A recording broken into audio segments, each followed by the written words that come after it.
కి వచ్చి మొదటి రోజున ఆయన ప్రమాణ స్వీకారం చేయడానికి ఆయనకి ప్రత్యేకంగా ఎంట్రీ అది కల్పించారు.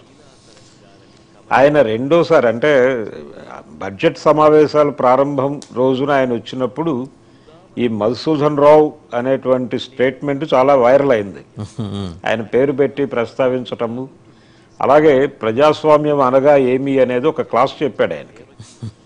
అలాగే మూడు సింహాలు ఏమిటి అనేది చెప్పాడు. ఇంత అవసరమా అనేది చాలా మంది ఫీల్ అయ్యేటువంటి పరిస్థితి కల్పించాడు. ఇగ్నోర్ చేస్తుంటే ఆయన హుందా పెరిగేది.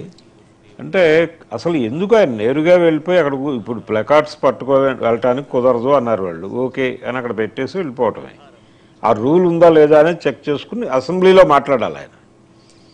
ఇది జరిగింది గతంలో, పార్లమెంట్లో కూడా జరిగింది. అవును, పార్లమెంట్లో కూడా ప్లకార్డ్స్ పట్టుకుని వెళ్ళటానికి వీలేదు అన్నప్పుడు బయట ఇచ్చి లోపలికి వెళ్ళి దాన్ని ఈ పేపర్స్ జేబులో పెట్టుకుని లోపలికి వెళ్ళి అక్కడ పట్టుకునేవారు. అక్కడ పట్టుకుని ఇదే ప్లేకార్డ్ మేము అక్కడ బయట నుంచి తీసుకొస్తుంటే అలో చేయలేదు, దీని మీద సమాధానం కావాలని గొడవ చేసిన సందర్భాలు అనేకం ఉన్నాయి. ఇది చేయాలి జగన్మోహన్ రెడ్డి కూడా, కానీ ఆయన ఆ మూడ్లో లేడు. తాను చేసే పనికి ఎవరు అడ్డుపడ్డా వాళ్ళ మీద సీరియస్ మూడ్లో కనిపించాడు. 10% అయినా ఆయన అనుకున్నది ఏమైనా సాధించగలిగారని నిన్న ప్రోగ్రామ్ ద్వారా ఒక ఈవెంట్ని అద్భుతంగా మేనేజ్ చేయగలిగారనే మాట అయితే వచ్చింది. ఈవెంట్ బాగా మేనేజ్ చేశారు. దానిలో విజయసాయి రెడ్డి కంట్రిబ్యూషన్ చాలా ఉన్నట్టుగా కనిపించింది.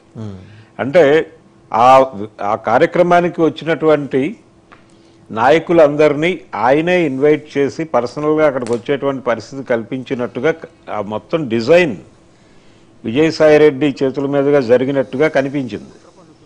అంటే ప్రతి ఒక్కరిని ఆయనే రిసీవ్ చేసుకోవటం, ఆయనే వేదిక మీదకు తీసుకురావడం, మాట్లాడించడం, అదంతా ఆయనే నిర్వహించాడు దాదాపుగా. ఒక రకంగా ఆయనకి జాతీయ రాజకీయాల్లో ఉన్నటువంటి ఇన్ఫ్లుయెన్స్ని అక్కడ ప్రదర్శించాడు ఆయన విజయసాయి రెడ్డి. అదే టైంలో ఆయనకి వ్యతిరేకంగా ఇంకొక ప్రోగ్రాం జరుగుతోంది ఆ పక్కన. అక్కడే శాంతి భర్త మదన్ మోహన్ ఆయన కౌంటర్ ధర్నా చేశాడు కదా. ధర్నాకి పర్మిషన్ ఇవ్వలేదండి. ధర్నాకి ప్రయత్నం చేశారు, ధర్నాకి పర్మిషన్ రాలేదు.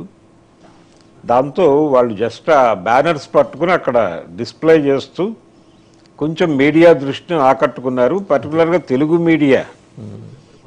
మీడియా అక్కడికి వెళ్ళి వాళ్ళతో మాట్లాడించింది. ఏమిటి దేశం ఆర్గనైజ్ చేయించుండొచ్చు డెఫినెట్గా. అంటే ఢిల్లీ లెవెల్లో ఇది జరగటం వెనకాల తెలుగుదేశం పార్టీ ప్రమేయం డెఫినెట్గా ఉంటుంది. తెలుగుదేశం ఇగ్నోర్ చేస్తుంటే బాగుండేదేమో, పెద్ద అంతగా పట్టించుకోకుండా వదిలేస్తే. ఇది చేయించడం ద్వారా ఇట్ మేక్స్ ఎనీ ఏం లేదండి. అంటే ఆయన హోంమంత్రి గారికి అక్కడ ఒక విజ్ఞాపన సమర్పించాడు. వంగలపూడి అనిత గారికి సమర్పించాడు. తర్వాత అక్కడి నుంచి ఢిల్లీ వెళ్ళారు వీళ్ళు. ఢిల్లీ వెళ్ళి ఈయనతో పాటు టోటల్గా ఎవరైతే ఈయనతో అసోసియేట్ అవుతున్నారో ఇప్పుడు నినాదం మారింది. వాళ్ళు మొన్నటిదాకా నాకు అన్యాయం జరిగింది అని మాట్లాడేవాడు ఆయన మదన్ మోహన్. ఇప్పుడు ఆ నినాదం నుంచి నా భార్యని కాపాడుకోవాలి అనేటువంటి నినాదంలోకి మారాడు ఆయన. ఈ బిడ్డకు తండ్రి ఎవరు అనే నినాదం నుంచి వదిలేశాడు. అది దానికి మైలేజీ ఉండదు అనే ఉద్దేశంతో ఇప్పుడు ఆయన నినాదం మార్చి తన భార్యని కాపాడుకునేటువంటి కార్యక్రమంగా మాట్లాడారు నిన్న ఆయన. వాళ్ళందరూ ఢిల్లీలో మాట్లాడింది అదే.